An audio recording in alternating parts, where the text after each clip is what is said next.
Your license to kill has been revoked. My name Bond. James Bond. Hi, and welcome to my continuation of my theory, where I pick movies that I've seen many times. And I either have the movie either on VHS tape or DVD, and I've seen it many times. And these are movies that I am talking about, and I believe that they are underrated. Okay, and they're movies that I think are underrated, and I don't think it deserves the hate. Okay, and if some of these movies don't get the hate, but I feel that need more talk about, and that not a lot of people are talking about the movie. Okay, okay. So, this is a theory that I'm continuing, and doing for a whole month. Okay, so so there's gonna be a lot of different movies, from comedy to action, drama, horror movie for this whole month that I think are underrated. Some of these that I like a lot. Some of these I think just okay, but overall, for this theory, I think all the movies that I'm gonna talk about for this whole month, I think the movies are underrated. Okay, so let me know in the comment section down below what are some movies that you think or you either have either on VHS tape from your childhood or DVD or you went and got it on Blu-ray and you watch it and you're like, this is not bad. This is underrated. I don't why people give it crap or give it a lot of bad mouth. Okay, so that's what I'm talking about for this theory, and this is what I'm doing. I pick a movie that I like or I think it's just okay, but then when I go back and watch it, I don't see why all the hate is on it. Why people hate it. Okay, so that's what I'm doing for this whole month, and so I pick another movie that I like and I've seen many times, and actually I have it on DVD and VHS tape. For this video, I'm just showing you my VHS tape of it, and that is License to Kill. And License to Kill is one of my favorite James Bond movies of all time.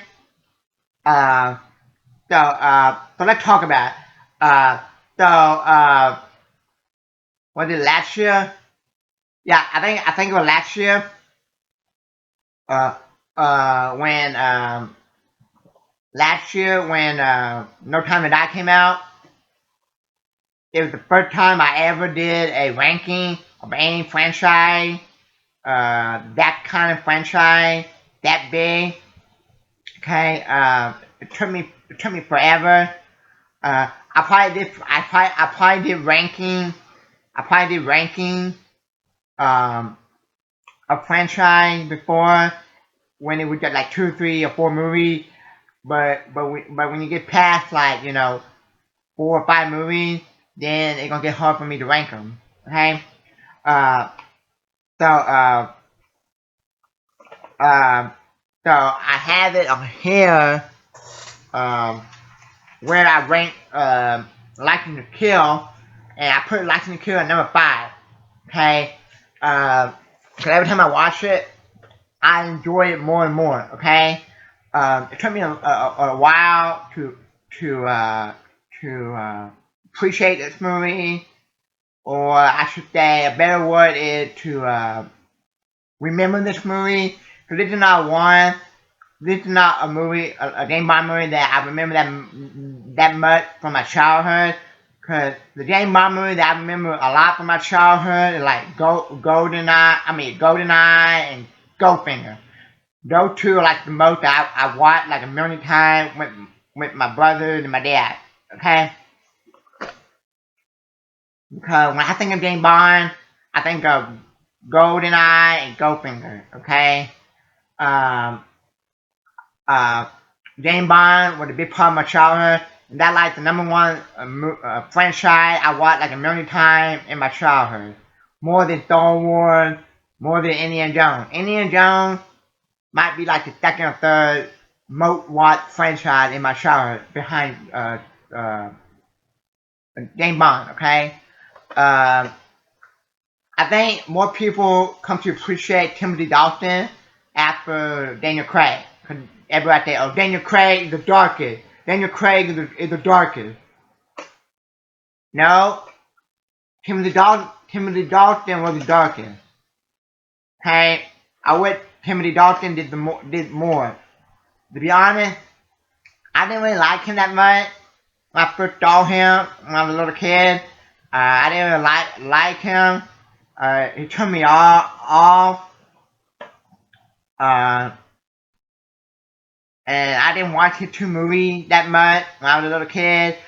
I was more watching Roger Moore movies and Sean Connery movies more when I was a little kid. And GoldenEye. Okay. Um. So now this movie after going back and watching it, um, I was like, man, this movie is awesome. And this is like one of the more action-packed James Bond movies. I could watch it over any of the MCU movies. I like it more than in any of the MCU movies. The only few MCU movies that would be tied with this movie or would be in the running with this movie. Okay. Um, I think Timothy Dalton was supposed to do another James Bond movie. Um, then he canceled, got out because the company was in a lawsuit, and after the lawsuit, he didn't want to do it. I think his third movie was supposed to be like called Property of a Lady, and then and you know and then they wanted people on film for a long time. And then I think the movie was a box office failure. I'm like, man, why was it box office failure? I think this movie is just as good as GoldenEye. And I have GoldenEye at number 4. The only reason why I like GoldenEye more than that is because of Phantom Jansen on top. She's the highlight of that movie, okay? In my opinion. Um, and also I like that awesome tank chase, okay, in Markdown. Um, now, this movie, I feel like it could have been rated R, and I wouldn't mind it. Cause it's a lot of violent it's like one of the most violent PG-13 movies I've ever seen in my life. People get eaten by shark, head get floating, you see blood. I'm like, yeah, I would like to see this movie go rated R. The only thing I don't like about this movie is it's not just this movie. You see a lot of James Bond movies does it, and when you see it happen like this in James Bond movie, you're like, oh yeah, it's only James Bond.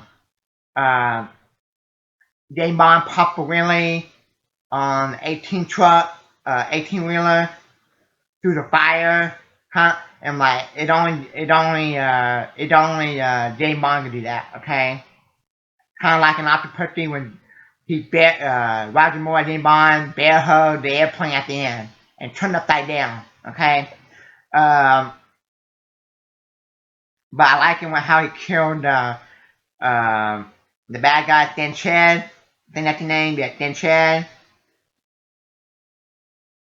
and set him on fire. Yeah, brutal, man.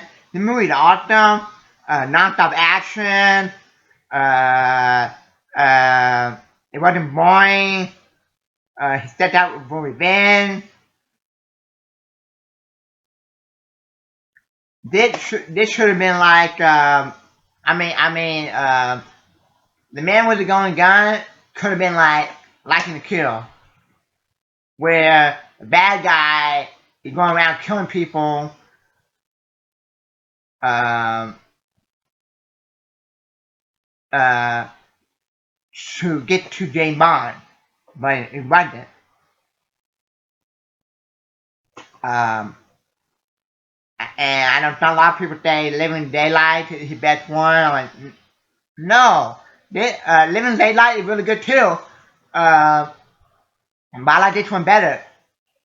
And then you get another Easter egg reference, another connection to that James Bond. It's not a code name. It's one man.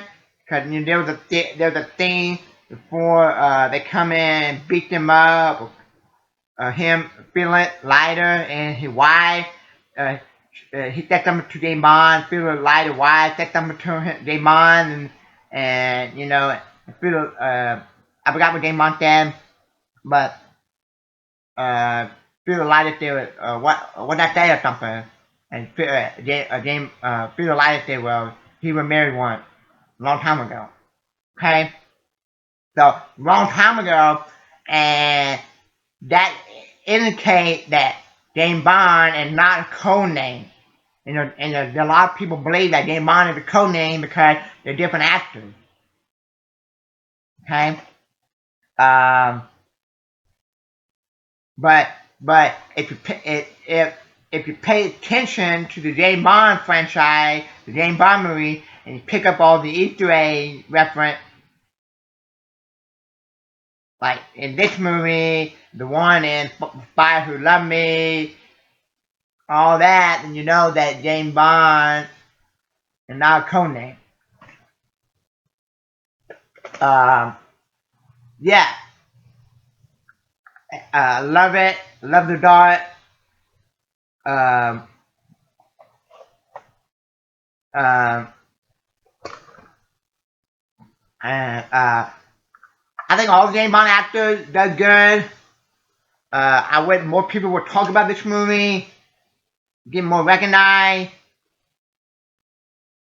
and I'm sick and tired of people saying, "Oh, Daniel Craig's dog a James Bond actor, he's the best."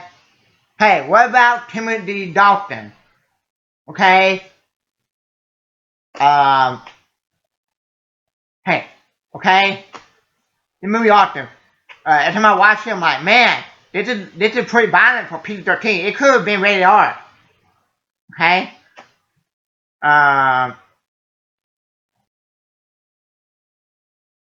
So yeah. Um. And yeah, and it got 7. Let's see here. Let's see what Rotten Tomato gave it. Rotten Tomato gave it 78%. Audience 61%. I don't know why it's that low. If I would give it a grade, I would give it at least a 90. And this movie is awesome. Okay. Uh, I will watch this movie.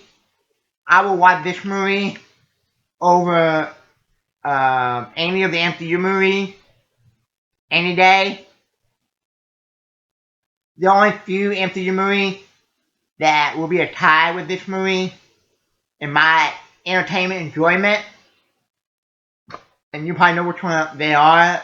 That would probably be like Captain America, The Winter Soldier. Okay, that one of the few that I probably like as much as The Liking to Kill.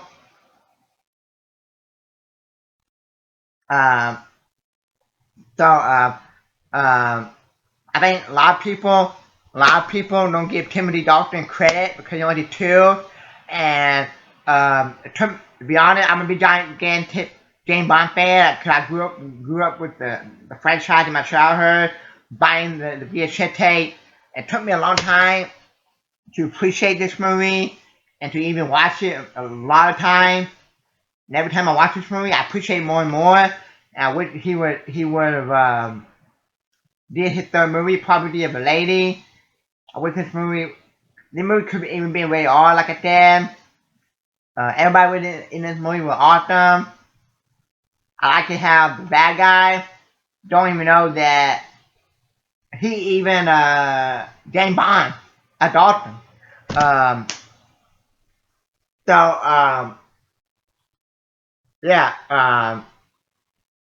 And I'm sick and tired of everyone saying oh, Skyfall the best, or Casino Royale the best, or Goldfinger the best. Hey, I like Goldfinger. I like Casino Royale, Skyfall.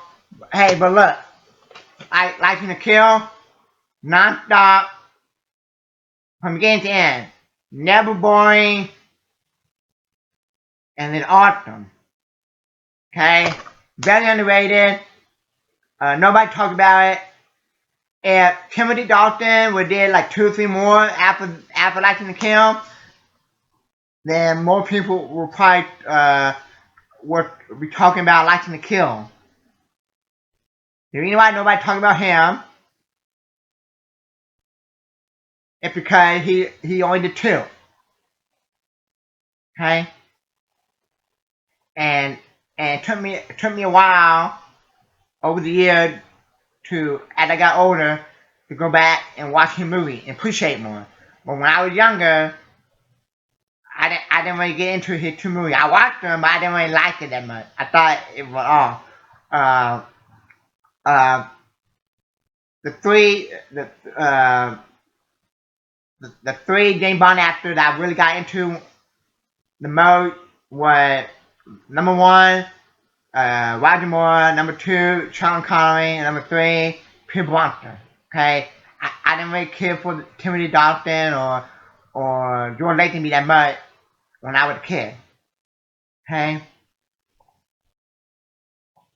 but now I like all the actors. James Bond, but I think this movie is very underrated, and I think more people should appreciate it. And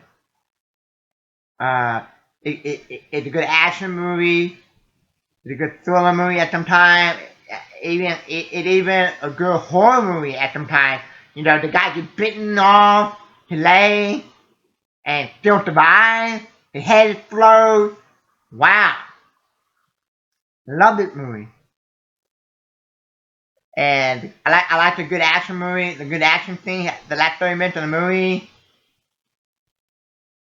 Um, and I think the reason why um, the movie did bad at the box office because it was in the 80s, and the 80s had a lot of good movies like Star Wars,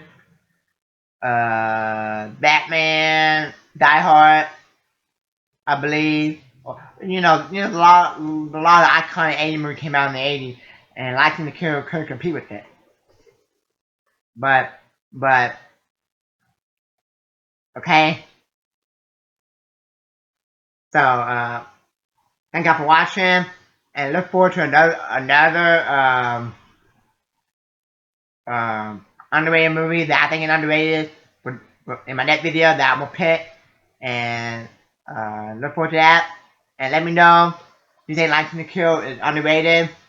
Do you like this movie? And do you think that Timothy Dalton should came back? And if you're new to my channel, hit the like button. Thank you.